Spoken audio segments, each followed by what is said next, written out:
이번 컨텐츠는 안목을 키우는 시리즈 영상 중 제도 정책 및 신규 분양단지 분석편입니다. 다른 시리즈 영상도 골라보셔서 내 집 마련 안목 증진에 도움이 되시길 바랍니다.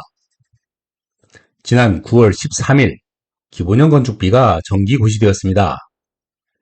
분양가 상한제 단지에 적용되는 공사비 금액의 기준을 고시하는 것인데요.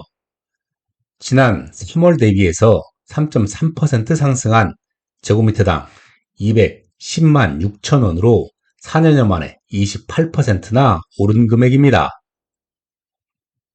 그런데 이 내용만 놓고 보면 감이 잘 안 잡힙니다.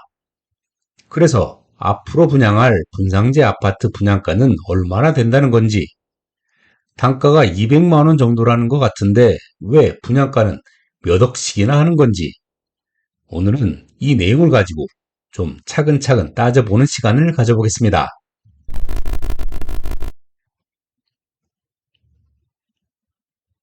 그럼 이 건축비가 분양가에 적용되는 과정을 하나하나 살펴보겠습니다. 먼저 앞에서 얘기한 제곱미터당 210만 6천 원을 좀 더 익숙한 숫자 단위로 바꾸면 평당 696만 2천 원입니다. 국평 34평을 곱하면 2억 3,607만 7천 원입니다. 그런데 이 금액은 세대 전용 면적 및 복도 계단실 등 주거 공용 면적인 지상 건축비입니다. 지하 건축비 단가는 지상보다 낮은 100만 9천 원입니다. 평당 단가로 환산하면 평당 333만 6천 원입니다. 국평 34평형의 통상적인 지하 주차장 면적이 18평임을 감안해서 곱하면 지하 건축비는 6,040만 6,004만 원입니다. 이렇게 지상과 지하 건축비를 합쳐 기본 건축비가 산정이 됩니다.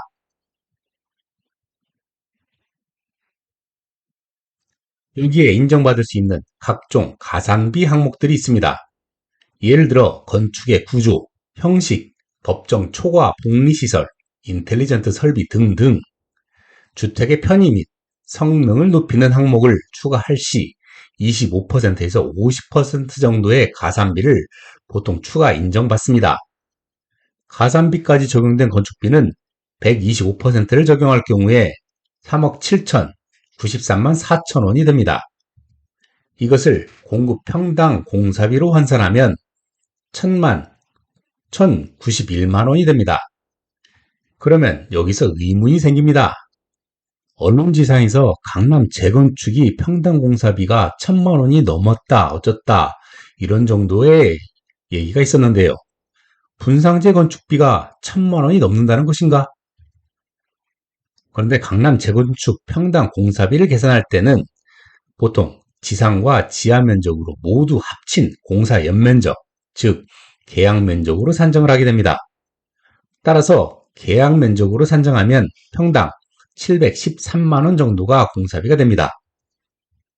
따라서 재개발 재건축 수주시 시공사에서 600만 원대를 제시한다는 것은 분상제의 기본형 건축비 수준의 품질로 지어지거나 공사비 증액을 요구할 가능성이 대단히 높다고 이해하는 게 맞을 것입니다. 그런데 또 드는 의문, 신도시에 저렴한 땅값으로 짓는다는데 왜 신도시의 분양가는 이렇게 높은 것일까요? 지금까지 계산한 것은 건축비 공사비만 따져본 것이고요. 문제는 LH에서 땅값을 얼마에 매각하느냐에 따라 달라진다는 것입니다. 강남 재건축의 땅값은 감정평가로 정해지지만 신도시 공공택지는 LH나 지자체에서 매각한 토지가를 그대로 인정해주기 때문에 얼마에 매입했느냐가 직접적으로 상관관계가 있습니다. 택지지구의 지역에 따라 차이가 꽤 있습니다만 보통 조성비 및 토지 보상비 등에 따라 매각가는 제곱미터당 250만 원에서 1,000만 원 정도 합니다. 마찬가지로 단위를 평당가로 환산하면 820만 원에서 3,300만 원 정도 되고요. 용적률 200% 내외를 기준으로 국평 34평형 기준 대지지부는 17평 정도가 나오는데 이것을 곱하게 되면 토지 가격은 1억 4천에서 5억 6천만 원 정도까지 됩니다. 토지비에도 건축비처럼 각종 가산비 항목이 있는데요. 매입 금액에 대한 이자, 취등록세, 재산세, 말뚝박기 흙막이 및 차수벽 공사비 등등을 인정받아 일반적으로 25% 정도의 가산비를 더해서 산정하게 됩니다. 결과적으로 1억 7,500에서 7억 원 내외가 토지비로 책정이 된다는 뜻입니다. 최종적으로 국평을 기준으로 5억 원대 중반에서 10억 원대까지 나오게 되는 것이지요.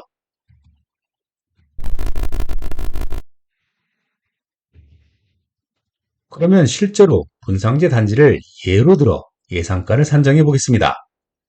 지난 8월에 하반기 신규 분양 예정단지 컨텐츠에서 제가 언급했던 수도권 단지 중에 의왕 고천지구의 대방 디에뜨르와 인천 검단 신도시의 대우 푸르지오가 있었습니다.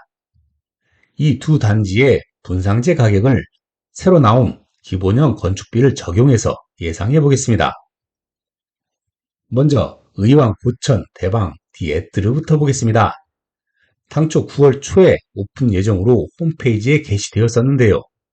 10월 분양으로 바뀐 것을 보면 아마도 9월 기본형 건축비 고시를 기다려 조금이라도 분양가를 높이려는 의도로 보입니다. 같은 회사가 북수원 이목지구에 산정했던 기준을 준용해서 산정을 해볼 텐데요. 같은 상품 형태로 지상과 지하 면적, 건축비와 토지비의 가산율을 준용해서 적용해보면 새로 고시된 건축비 단가를 같은 면적 기준으로 적용하여 산출된 건축비에 123%의 가산율을 적용하면 4억 700만 원 정도가 산출이 됩니다. 토지비는 매입 시기가 다소 차이가 있어 군비가 더 발생할 가능성이 있지만 일단은 매입 단가에 대지 지분을 곱해서 가산율 119.77%를 곱하면 2억 9,280만 원이 산출이 됩니다. 결과적으로 건축비와 합한 분양가는 7억 원 정도가 산출이 되네요. 지난 2022년 인근에서 사전 청약을 받았던 의왕 고천 제1풍경채의 예정 분양가가 6억 3,400만 원이었음을 고려하면 지역 내에서 기대한 분양가는 아마도 6억대 초반 또는 그 이하일 것으로 보이는데 기대보다는 상당히 높은 수준일 것으로 예측이 됩니다.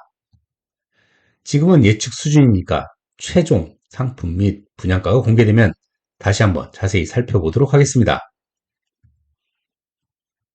다음은 검단 신도시 푸르지오의 상한제 분양가를 추정해 보겠습니다. 마찬가지로 바로 옆 부지에서 올해 초에 분양한 검단 대림 2편의 세상 에코비스타의 사례를 준용해서 적용해 보도록 하겠습니다.